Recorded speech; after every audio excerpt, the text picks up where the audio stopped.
So March looks like it's going to be a huge month for Once Human, with a whole load of content updates, quality of life changes, things that people have been begging for. So let's go quickly have a look through this. We'll talk about it. So first of all, permanent servers, they're launching March 13th. They're coming, it's happening. So the server will not close when the scenario ends. After its settlement phase, the server will convert into a permanent server.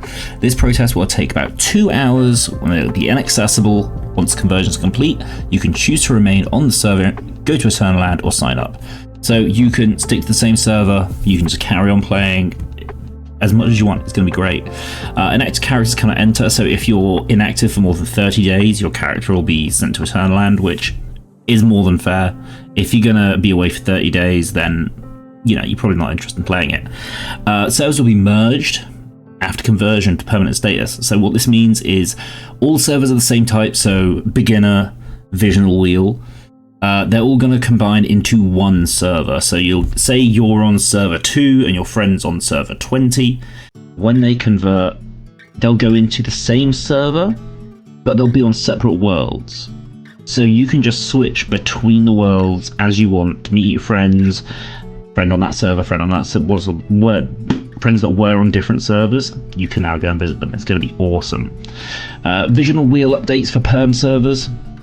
So there are some things that they won't get. So, for example, any major scenario changes, new regions, modifications to existing regions, which I haven't heard mentioned before, but that's really interesting. Modifications to existing regions, like, I don't know, wiping out towns or something, that'd be cool. New memetics, new seasonal goals, map changes, new game modes. You won't get those on perm servers, but you will get construction optimizations, including new building materials and components. Any changes, optimizations, or additions to ranching and farming, weapon balancing, new cosmetics and events, and bug fixes, they will all count to permanent servers. So for servers that are part of a visional wheel, obviously the wheel keeps turning, things keep happening, new things pop up. This will still happen on permanent servers. So there will still be new content, there will be constantly things changing as the visional wheel goes on. We'll come out of Lunar Oracle into whatever the next one is. You'll still experience all that on your perm servers. Next, we have information about the new PvE scenario, the Endless Dream, Banish the Nightmares and Guard the Dawn. This year we will introduce a new scenario, Endless Dream. In an ever-shifting dreamscape, you must hunt down the original entity behind the nightmares and awaken the world from its terrible slumber. So, this features fully accessible map. You can explore every region from Broken Delta all the way up to Ember Strand right from the start. It's all going to be there, unlocked, no time gates, nothing. It's going to be amazing. Dynamic environmental effects. The Dreamscapes challenge will consistently evolve to respond to your actions. That's interesting. Greater freedom. You'll be able to use construction mode outside of your territory and creatively utilize facilities to your advantage. So you can be able to build anywhere. How long those buildings will last, we don't know yet. We don't know any proper details, but sounds fun. Flexible phase. Explorable regions will no longer be restricted by seasonal phase, and seasonal phases will advance based on players' progress in hunting the OE. So I guess it'll be kind of like Manibus, where like the more people beat it, the more the meter ticks up. But they're not time gating it anymore. You can just go and enjoy everything.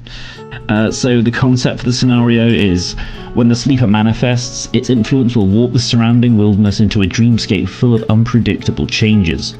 You might find yourself engulfed in darkness, or afflicted with strange vulnerabilities, becoming unusually weak, flammable, or even explosive. The dreamscape will transform deviants and resources within the world, changing how players interact with or battle against them. We hope these changes bring a variety of combinationary changes to exploration and combat, ensuring that every area and play session offers new and unexpected experiences. Let us know your thoughts and ideas on the scenario concept. Stay tuned to our official announcements for information on the upcoming co-dev tests. We will be sharing more details very soon. I am definitely going to apply for the co-dev test, and any information I get that I'm allowed to share, I will share on the channel, obviously, with all you guys. This is really, really interesting. Cross-character asset sharing. So this is planned to come on the 27th. So once humans in open world survival and crafting game decide to allow players to experience its various scenarios without restrictions. Currently, however, assets are tied to character level, creating a significant barrier for players who want to create a new character to try new scenarios or play with friends. To address this, we plan to introduce cross-character asset sharing on March 27th. This feature will allow more resources to be shared and transferred across all characters on the same account, giving you greater freedom to play the way you want. This is going to be insanely useful. It means when you create a new character, you're not going to have to start from scratch. You will have all your blueprints unlocked, you will have all your mods, all your attachments, everything ready to go. So say you're quite happy on your Eternal server, but the new scenario launched and you're like, oh man, I really want to try the new scenario, but I don't want to make a new character and start from nothing. You won't. You can make a new character on that server and it'll be just the same as if you transferred your character to the new scenario. You'll have everything you got unlocked and you're just ready to go. It's going to be great. Same if, like, you know, a load of your friends join a certain server and you're like, oh man, I can't exit this one. I don't want to make a character. Boom, you just make a new character, you've got everything. You're not going to be behind. So which assets will be shared? And how will it work? So the Stellar Stairway, Starcrom and Blueprint, Stellar Stairway Progress, Starcrom Blueprints, Blueprint Fragments, and Blueprint Collection level will be shared at account level. After the March 27th update, log in with any character on your account to activate cross-character sharing. After activation, all characters on your account will share the Stellar Stairway Progress, Starcrom, and Blueprint data of the character with the highest Blueprint Collection level. Mods. All your mods from every character on your account will be shared across all characters. All weapon accessories will be shared. The vast majority of cosmetics, including fashion items, actions, emotes, keyword effects, and name cards, will be shared across all characters on your account. Any exceptions will be labeled. Some formulas will be shared across all your accounts. The formulas will be labeled as shared in the UI. Emblem unlock tokens, weapon renaming cards, and phantom cubes will also be shared. And so it says here, mods, weapon accessories, cosmetic, and certain formulas, tokens owned by every character on your account will be aggregated and shared across all characters. Due to the amount of data involved, after March 27th update, you will need to manually log in with each character to complete data aggregation for that character, and characters that have not undergone aggregation will be locked in the login screen. The items and equipment. An account depot into which you can deposit items and equipment will be added to Eternaland. Items stored in the account depot are converted into Spacetime Backpack items that can be withdrawn to your Spacetime Backpack. You can then spend resource points to transfer them to your Scenario Backpack. So you're going to have more control over your Spacetime Backpack. It's not just a case of everything that was in the last scenario is now in your Spacetime Backpack. It'll go to Eternaland, and then you can choose what you want to put in your backpack to take over and possibly bring into the next one. It's good. Why can't Stellar Stairway Progress, Starcrom, Blueprint be aggregated? Why is it only the highest? So Starcrom and Blueprint acquisition are tied to character playtime. Aggregating these resources will create a significant and insurmountable gap between players who focus on one character and those who play multiple. Using the data of the character with the highest Blueprint Collection level ensures that all other characters on your account will enjoy an increase in Blueprint Collection level, allowing you to create and use new characters more freely. If you have invested in multiple characters, we will offer Starcrom compensation based on the aggregate Blueprint Collection levels of the other characters. So if you've got 3 characters, you've got a level 100, a level 40, and a level 20, all your characters will share that level 100, and the level 40 and 20 will be added together to make level 60, and you will get compensation based on this chart here. So 1 to 30, you're going to get 4,000 Starcrom, and it goes up.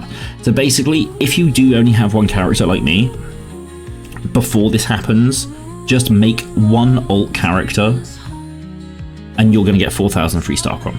You don't have to do anything. Just create the character. It'll be Blueprint level 1, but you'll get 4,000 Starcrom compensation. Be sent via in-game. Next, resource allocation and deviation optimizations. This is for March 13th. The acquisition methods for morph deviations will be made more focused and streamlined. The probability of attaining these deviations will not change. Before the update, we will announce the affected deviations and their acquisition methods, and we will continue to make adjustments based on your feedback. We have also improved rules for spawning deviations when opening Lunar Oracle crates. Deviations belonging to the player will be prioritized for display, and there will be a cap on the total number of visible deviations, so it's going to get less confusing when you're opening the boxes. It's great. Resource allocation optimizations. This is for March 27th. High-risk zones will yield rarer resources, including advanced resources and some new rare resources. This change is designed to enhance the risk-reward experience of exploration. The yield rate of advanced resources will also be adjusted, as some of the yield has been relocated to high-risk zones. Some mimetic specialization effect values and game mode rewards will also be changed. New special ammunition and tactical items will also be added. These items require rare resources to craft and introduce new combat effects and strategic options to scenarios. And this is the big one. Controllers and all controller-related features will be removed. Affected rewards will now yield mods directly, but some resource rewards have been relocated to high-risk zones. So you can grind away to your heart's content now. There's no running out of controllers and not being able to claim your full rewards. You will just get everything. Obviously, they'll probably make the rarer mods high-risk only, but that's cool. That's fine. So that's going to be interesting. Construction, they're doing a big overhaul to some of the construction elements, and this is really exciting for all the builders out there. So in response to player feedback about complexity of connecting generators and ambiguity of power consumption calculation, we have overhauled the electricity system to make the power management more intuitive. So, automatic power connections. Generators in your territory will automatically connect and form an electrical network by default, eliminating the need to manually lay cables and have Rate My Base shout at you for messy cable management. Visualize power consumption data. In construction mode, you can view the total and current power consumption in real time and monitor the power usage and distribution. Water and production management optimizations. This is going to be great. Smart output management. The water pump and rainwater collection systems will allow you to select their outputs. Available outputs are dependent on the resources of the current region. So that means basically if you're in, I presume it's going to be like if you're in a polluted area, you can choose to get acid or you can choose to get water, which will be really nice. The water filter and brewing barrel will also allow you to choose their outputs, making it easier for you to manage your territory's production line. And this is the exciting one. Automated liquid transport. Impure acid and barrel crude oil can now be transported using water pipes.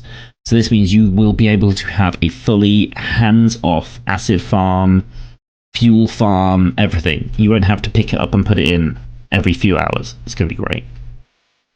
Some redundant connections will also be removed. Offline output will be automatically calculated based on your offline time, resolving the issue of production stagnating while offline.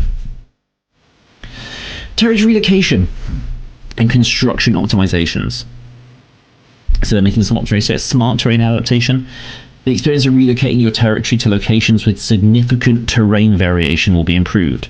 Trees and rocks within the target location will be automatically cleared. More creative construction options. New building parts included mirrored stairs. Thank God, how long have we been asking for mirrored stairs? And half-height fences will be added. You'll also be able to directly place carpets below furniture instead of having to move the furniture first. Control design. The green target preview in construction mode will be optimized. Future direction. A construction system with more freedom. Our next plan is to optimize and revamp various aspects of the territory. Improvements are coming to the load system, snapping rules, building missions, housing blueprint sharing, and more. Our aim is to deliver unique construction and survival experiences for each scenario, and to provide more freedom and fun in building your territory. We know that there remains much room for improvement. However, we have faith that your suggestions and criticisms will help us improve the game. Your expectations and feedback are the cornerstone of this world. Please don't hold back and let us know your honest thoughts. I don't think the community's ever had a problem with that. Let's work together to make Once Human as great as possible. So what do you think of this update? I'm super excited about all of this. I think this is a huge dub of an update. I think they've really given people what they want, and I can't wait to see what's coming in the new scenario. Anyway, Let me know down below what you think. If you're a lapsed player, are you going to come back after all this? Are you going to try and get your friends to come back? What's going on? Anyway, as always, thank you very much for watching, and I'll see you soon. Bye-bye.